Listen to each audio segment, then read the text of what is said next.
سورہ کہف قرآن کریم کی 18ویں صورت ہے جو مکہ مکرمہ میں نازل ہوئی۔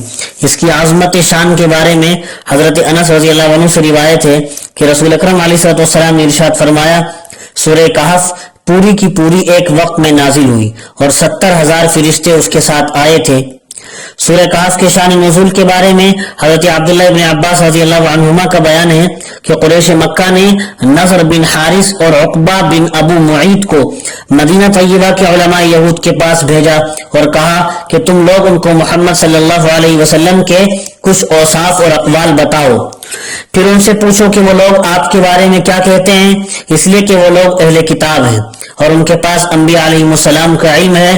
چنانچہ وہ دونوں قاصد علماء یہود کے پاس گئے اور آپ کے کچھ اوصاف اور اقوال بیان کیے تو علماء یہود نے ان سے کہا کہ تم لوگ محمد سے 3 سوالات کرو، اگر انہوں نے صحیح جواب دے دیا تو وہ سچے نبی اور رسول ہیں، اور اگر جواب نہ دے سکے تو وہ بات بنانے والے ہیں، یعنی نبوت اور رسالت سے ان کا کوئی تعلق نہیں ہے۔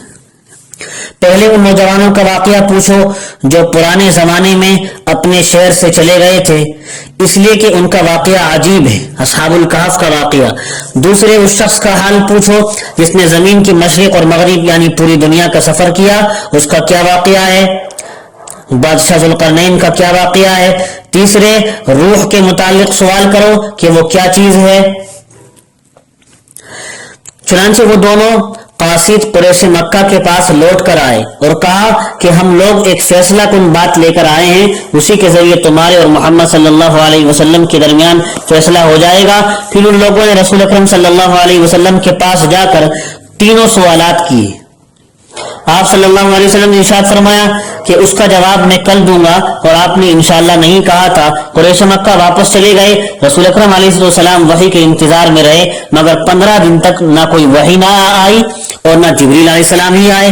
مشرکین مکہ نے مذاق اڑانا شروع کیا تو رسول اکرم صلی اللہ علیہ وسلم کو اس پر بہت غم لاحق ہوا۔ 15 دن کے بعد حضرت جبریل علیہ السلام سورہ کہف لے کر نازل ہوئے۔ اس میں اللہ تعالیٰ کی طرف سے تاکید کی گئی کہ آئندہ زمانے میں کسی کام کا وعدہ کرنا ہو تو انشاءاللہ ضرور کہنا چاہیے، اور مشرکین مکہ کے 3 سوالوں کا تسلی بخش جواب بھی دیا گیا۔ اصحاب الکہف کا واقعہ اس سورت کے شروع میں ہے۔ مشرق و مغرب کے سفر کرنے والے ذوالقرنین کی تفصیل اس سورت کے آخر میں ہے، اور روح کے متعلق سوال کا جواب اجمال کے ساتھ دیا گیا جو سورہ بنی اسرائیل کے آخر میں ہے۔ اصحاب الکہف کی مناسبت سے اس سورت کا نام بھی سورۃ الکہف ہے، اور یہاں 2 لفظ آئے، اصحاب الکہف والرقیم۔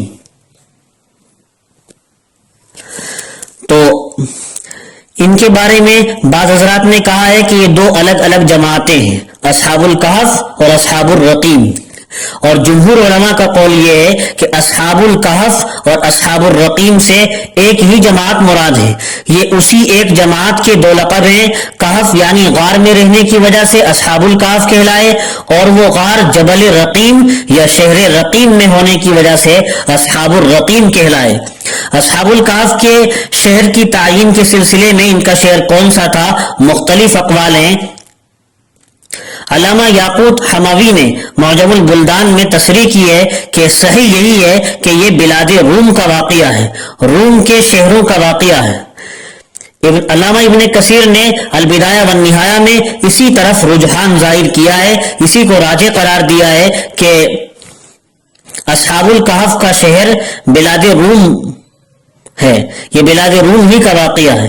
ابو حیان اندلسی کے نزدیک اصحاب الکہف کا اندلس میں ہونا زیادہ راجح ہے۔ اس سلسلے میں مولانا ابو الکلام آزاد کی تحقیق یہ ہے کہ رقیم وہی لفظ ہے جس کو تورات میں راقیم کہا گیا ہے۔ یہ فی الحقیقت ایک شہر کا نام ہے جو آگے چل کر پٹیرا کے نام سے مشہور ہوا۔ اہل عرب اسے بطرا کہتے ہیں۔ جزیرہ نمائے سینا اور خلیج عقبہ سے شمال میں 2 پہاڑی سلسلے مقابل شروع ہو جاتے ہیں اور سطح زمین بلندی کی طرف اٹھنے لگتی ہے۔ یہ نبطی قبائل کا علاقہ تھا، اسی کی ایک پہاڑی سطح پر رقیم نامی شہر آباد تھا۔ یہ ان کی اپنی تحقیق ہے۔ اصحاب الکہف کا واقعہ راجح قول کے مطابق حضرت عیسیٰ علیہ السلام کے بعد کا ہے، اور ان حضرات کی صحیح تعداد 7 تھی، جیسا کہ حضرت عبداللہ ابن عباس رضی اللہ عنہما سے صراحت کے ساتھ منقول ہے۔